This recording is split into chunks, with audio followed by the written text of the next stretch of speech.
Hi, everybody. My name is James, and so I want to welcome you to the first episode of our podcast. We're going to call it Just One More Record. I'll let my partner in crime introduce himself. Hey, everybody. I am Aaron, a friend of James since nursing school a few years ago.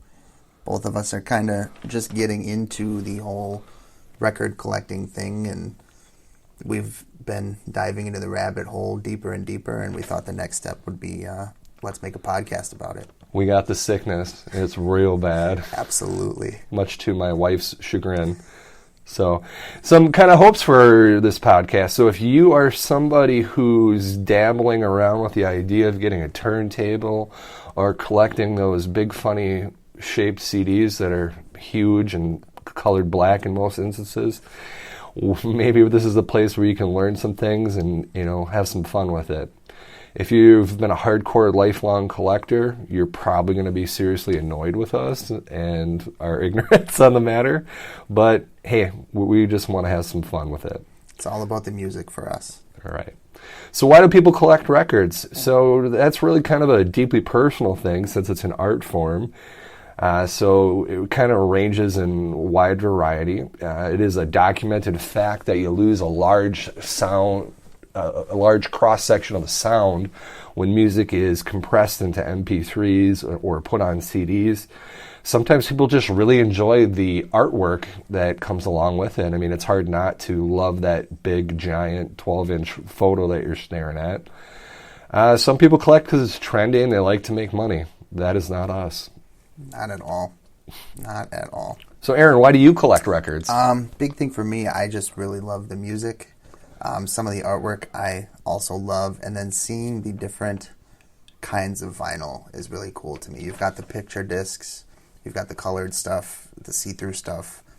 That really hits home to me, and music has always been about nostalgia to me. I throw on some of these records, and it takes me back to what my dad would play in the living room on a Saturday afternoon, and I really love that part about it. And then one great thing about music is there's something for everybody. There's no judgment, typically anyway. And usually everybody is able to find something that they connect with and that they vibe with consistently. No, I absolutely 100% agree with that. Growing up, music was always a huge, huge thing for me. Whenever I found a band that I liked, I had to sit down and learn every possible thing I could. I would comb through all the notes on the mostly CD cases at this point, and read all the names of all the producers, read the lyrics, look at the artwork, and understand everything I could. I'd even go look at the local bookstore and look at some of the magazines about it. I'd talk to my friends about it. It was really just a huge level of camaraderie, and it was something I could share. And music for me is also really heavily impacted by mood. So if I hear something that's super happy and that's how I start my day, man, that really just gets me going.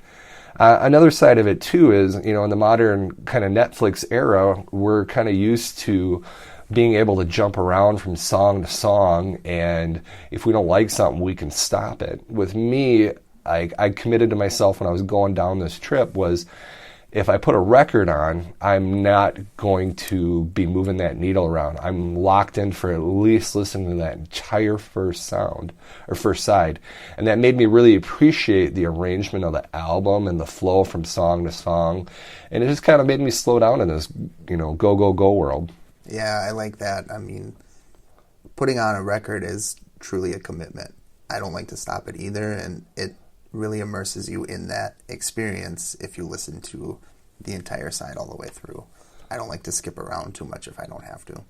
No, absolutely not. And plus, just when you get a nice setup and you got something that works well for you, you just hear sounds that you didn't hear on the CDs, or MP3s streaming from like Spotify and Pandora, whatever, your drug of choice is there. So when we first get started out with things, it can kind of be a lot to take in. There's a lot of things to learn and a lot of stuff coming at you. Vinyl collectors just have a ton of opinions, and some of them are kind of jerks about it. So, Aaron, what kind of advice would you give to somebody who's looking to get started on collecting records? My number one tip is to find somebody who kind of knows a little bit about the ins and outs before you really get started. I would absolutely agree with that. I had a friend that hooked me up. These collector groups are usually very good about being all-inclusive, about helping you out, guiding you in the right direction, giving you tips and pointers on where to find supplies, where to find records, where to find any information whatsoever. I think that helps a lot. Another big thing is it's easy to get caught up in some of the prices of these albums and what they're selling for on this market or what I can get them for here. My big advice for that is don't buy an album that you're not going to listen to. I don't like to buy things typically on value alone. It's more about the experience to me. So if you've got this $8 record that you think you could sell it for $30 down the road, yeah, that may be your thing. But if you're not going to throw it on the table and give it a listen, I don't think it's really worth it to me. That'd be like buying a really expensive sports car and leaving it sit in your garage just because somebody told you that sports car is expensive. It makes no sense to me, but that's how some people do things as well. Well, like Aaron and I talked about, collecting is a deeply personal thing. Like, everybody's got these huge amount of rules. Like, just to give you an idea, most cases I won't buy a greatest hits collection unless it's an artist I only casually like, just because I want to take the time and collect the albums of the bands that I really, really, truly enjoy. But if you're listening to this and you're like, man, I like greatest hits albums, I say more power to you. That's absolutely what you love. That's how you want to collect. I'm not going to tell you you're wrong because that's your collection. Absolutely. So kind of piggybacking off of what Aaron was saying, it's really is helpful if you find someone that can kind of take you under their wing and teach you the ins and outs. I had bought a turntable probably about 10 years ago from Walmart. It was one of those like Crosley or Victrola, I don't remember at the time. And I had a friend who was such a hardcore vinyl collector, and he saw that I bought that, and he just berated me. He lit me up about it, told me how those tables are going to damage my records, and why they're all bad. But he was kind of a jerk about it. So I returned that record player, and I didn't buy another one for more than 10 years later. I was just terrified.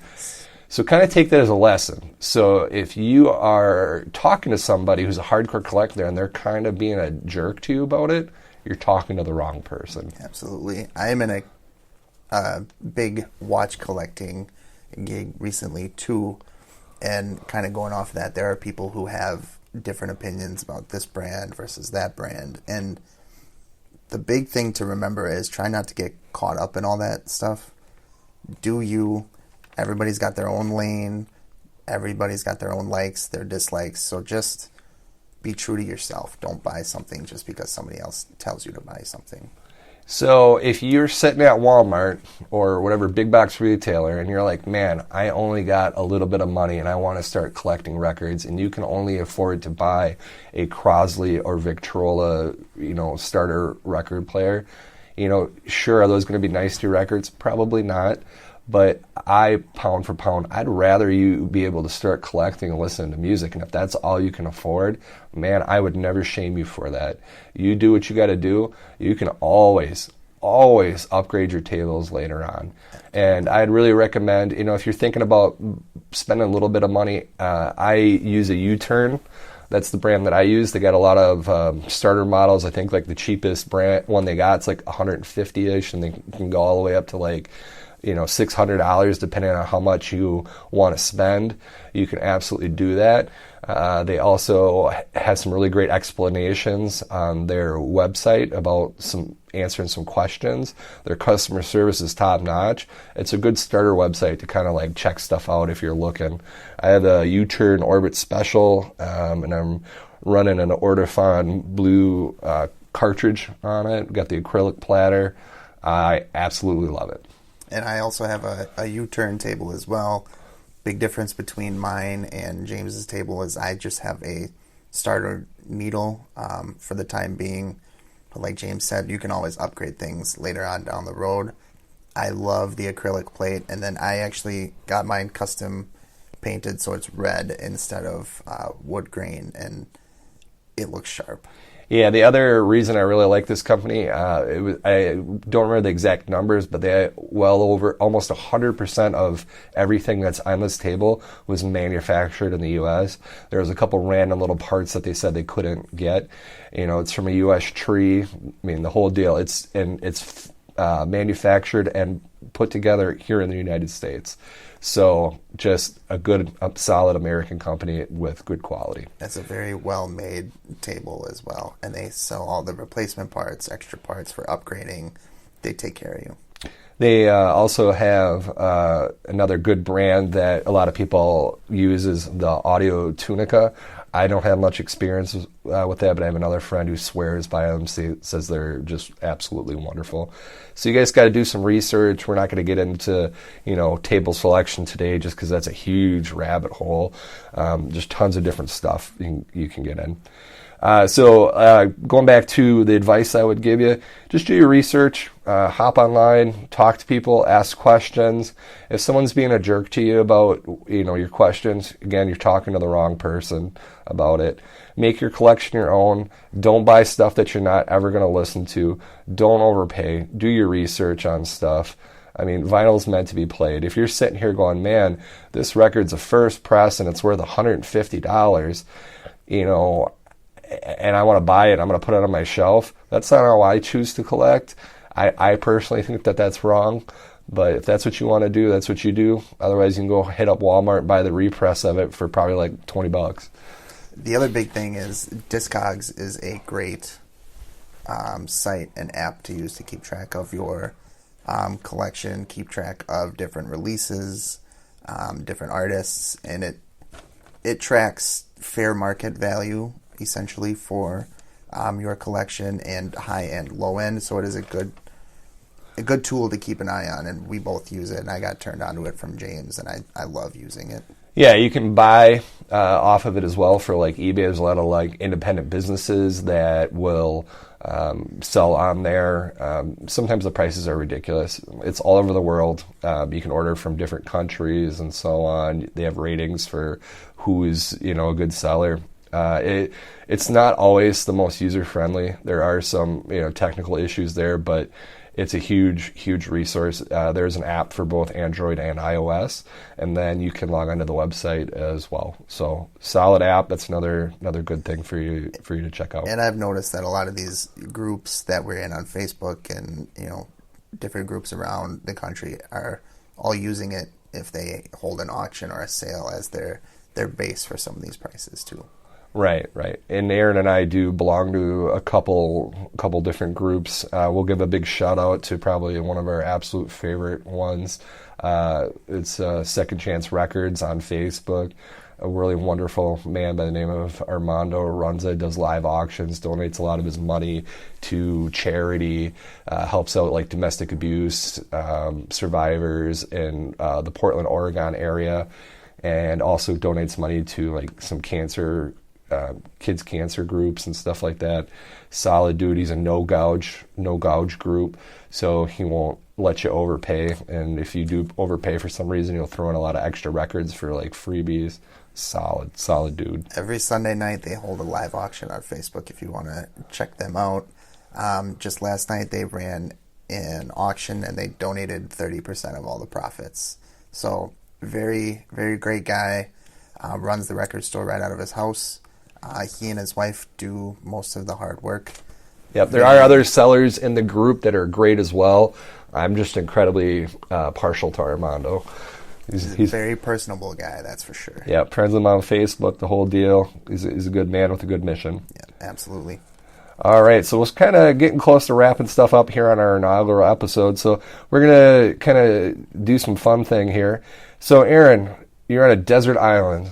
You can only have 5 records to listen to for probably years. It's you and Wilson sitting on the beach. What are you listening to? Man, this was hard to put together. I've got 5, and then I threw in an honorable mention in there just because I had to cheat a little bit. This is in no particular order as well. One of the first ones I'd bring is Linkin Park's Hybrid Theory. Is actually the first record that I ever bought, first CD I ever bought, I should say. It's not everybody's jam, but I really enjoy that one. I would also bring Willie and the Poor Boys by CCR. This is one that I just picked up not too long ago, actually, but I've always loved the CCR sound, and you can't go wrong with anything that they put out. Next one is Paradise Theater by Styx. I know a lot of people... Great album, man. I know a lot of people hate on the Styx, but I absolutely love them. This is one that my dad used to play all the time, and just growing up with that sound was amazing. Let's talk about that record for a sec. It's got some really great music on it, but one of the coolest things about it, on the backside of the record, it's got like almost like a holographic side to it with like their name and all kinds of stuff.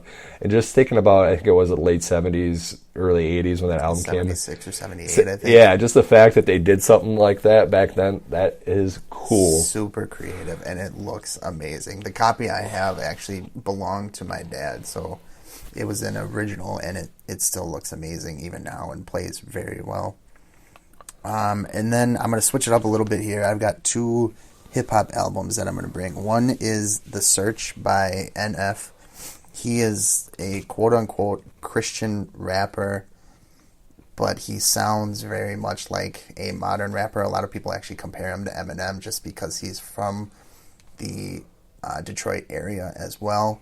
He's got a very good sound. And then the last one... Detroit, the home of rock and roll. Yeah, right? The home of rock and roll and great rap music. The next one is Dr. Dre's The Chronic. I think this is one of the most iconic hip-hop albums of all time. Yes, Dr. Dre isn't really known for his rapping abilities as much as his production abilities. But many people, I think, would say he's like the godfather of modern rap music. Yeah, absolutely. The G-Funk era with him and Snoop Dogg and Eazy-E and all those guys, hip-hop doesn't get much better than that, and I think it's gone a long way away from that now into the mumble rap and garbage rap.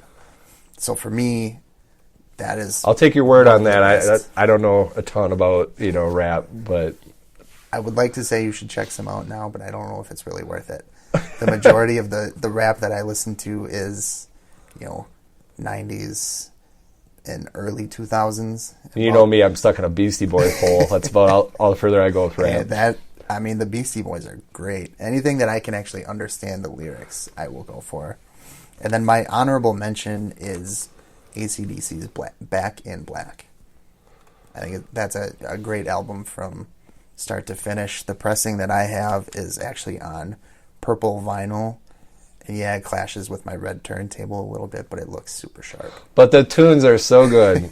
Shoot to Thrill is probably one of my favorite songs. It's iconic in its own right, for sure. All right.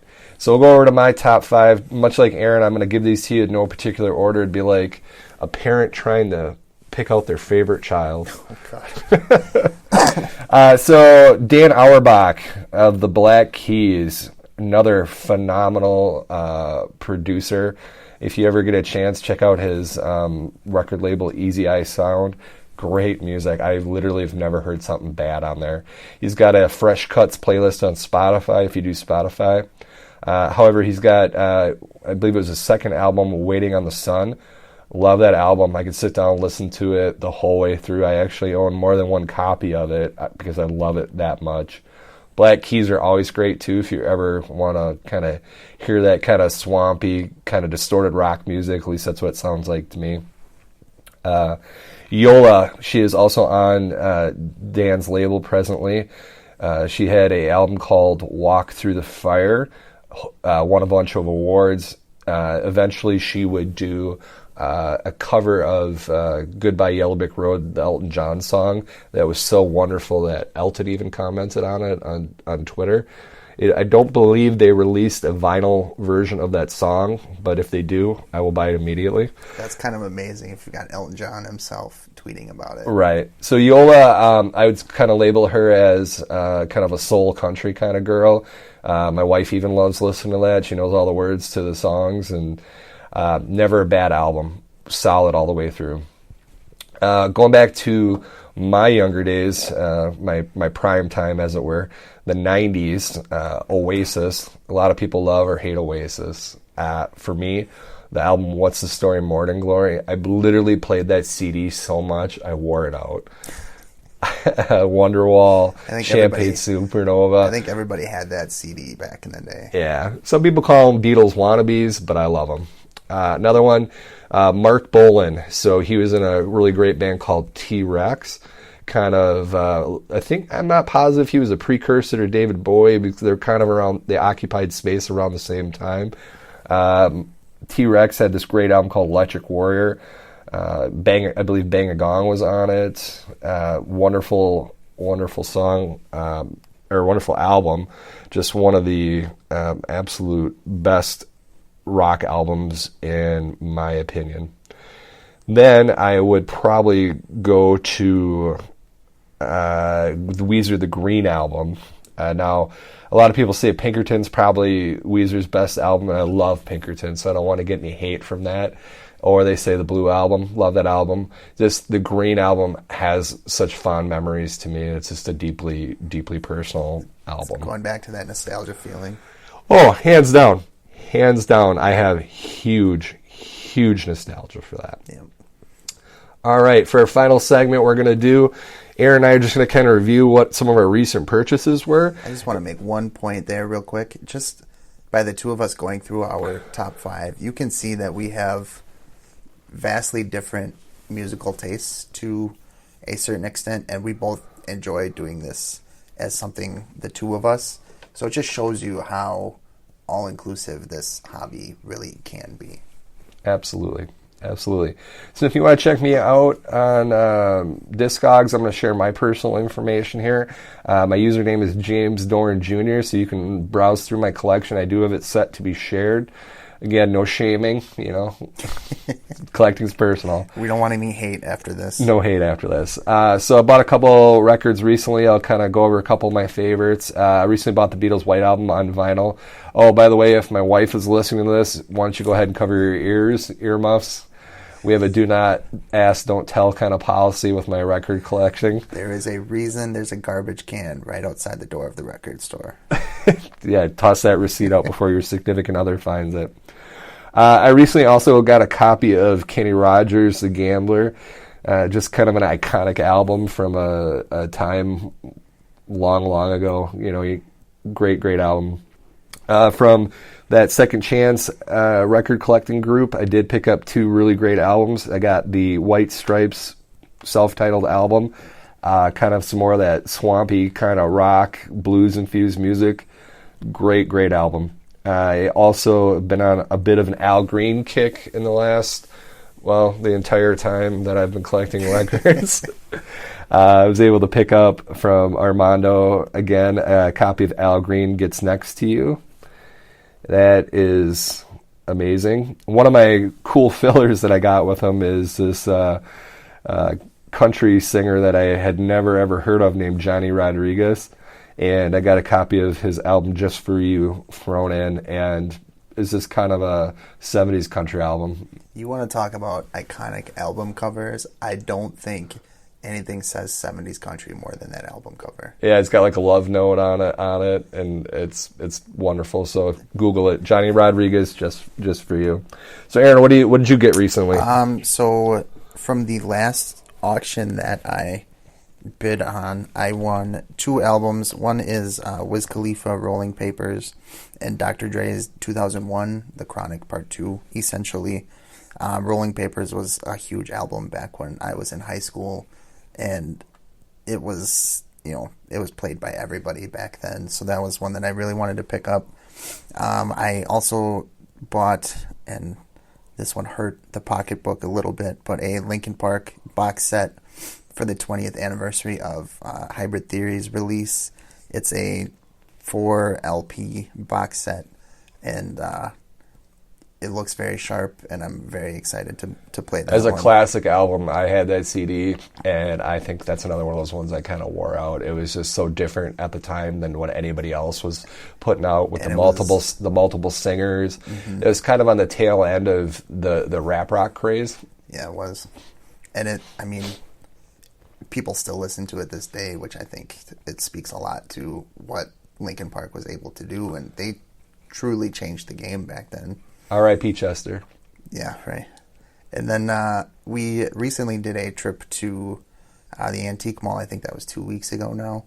Yeah. And just kind of browsed around, and we usually have a spending spree when the two of us go anywhere. We're ultimately enablers. Yeah, and I think the last 2 or 3 times I've spent more than James, which is hard to do sometimes. But I actually picked up 7 records that day. Some Kansas, Doobie Brothers album that I've been after for a long time. That was one of my dad's favorites as well. Some Jim Croce, which I've been after for a long time. I've been on a big kick for him lately. I found some more at a different antique mall, and I'm going to talk him into going soon. Yeah, those prices were a little better than what we were paying, so that shouldn't be hard to talk me into. I picked up a Beatles album, one of their greatest hits from half of their career that my grandparents sent with me to one of the surgeries I had in Michigan, so a very nostalgic feel for that. It was a time when you were probably not feeling great. Yeah, I was 9 years old when I took that one with me, so that was good, and it brings back very good memories. I think that's it. All right, guys. I got one more thing I'd like to talk about. Go ahead. Everybody's got their album wish list. So what is still on that wish list for you? Oh, It's a loaded question, but I gotta ask. No, it's a really solid question. So, I'm a huge Butch Walker fan. Huge Butch Walker fan. Butch is a great producer. Initially got famous for being in a band called the Marvelous Three, which I don't know if any of his Marvelous Three stuff's on vinyl because it was the 90s. He self-produced a couple albums just because he's kind of got a anti-big record label kind of kick. So he has a album called Sycamore Meadows, which I believe is his last album that I do not own on vinyl. Oh, I'm sorry, he also has a Christmas album I need. But Sycamore Meadows, very limited release, goes for $200 to $300, usually on eBay. My wife would murder me if I paid that much for it. That is a huge one that I want. I'd love to pick up a copy of The Darkness, Permission to Land on vinyl. But my third one that I'll go into, and then I'll turn things back over to Aaron. Jamestown Revival had an album called The Education of a Wandering Man. I almost never see this anywhere on vinyl, not even like on eBay being sold.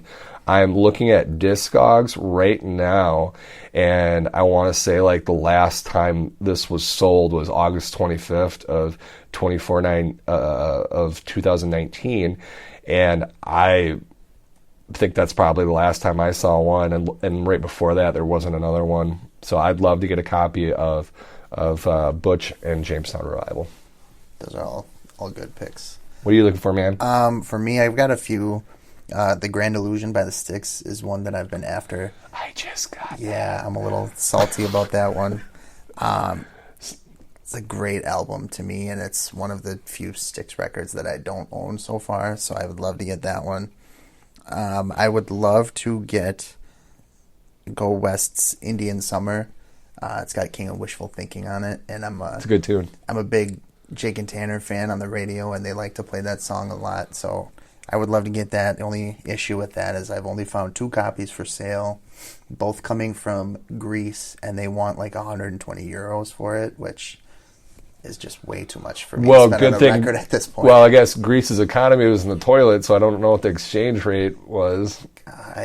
Who knows? I can't spend that much on a record yet because Melissa would kill me. Yeah. Well, I haven't followed, but we hope Greece is doing better. Yeah. I hope everybody's doing better after what's going on. And then I am always looking for more hip-hop albums to add to my collection. I would love to add some Tupac. We were talking a little bit earlier. Wu-Tang Clan would be nice to add. 36 in the Chamber. Even a little bit of, and I hate to admit this, a little bit of some early Kanye West would be good to add before he went off the deep end and Before he went absolutely Conway. crazy. Yeah. Kanye. Yeah, absolutely. Before his Kardashian days. So those are a few of the things that I'm looking for as well. Wonderful. So presently, we do not have any social media handles that we're going to be handing out. If we start to get a decent following on this, we'll probably transition to maybe having a Twitter page and maybe YouTube down the line. Just we're kind of feeling things out, seeing where things are going. If you like us and you enjoy what you hear, just keep an eye out. We don't really have a schedule yet for the next episode. We're just seeing where we go from here. So thank you for listening. If you took the time, we appreciate you. We value you. Just remember, there's always more vinyl. There's always more vinyl.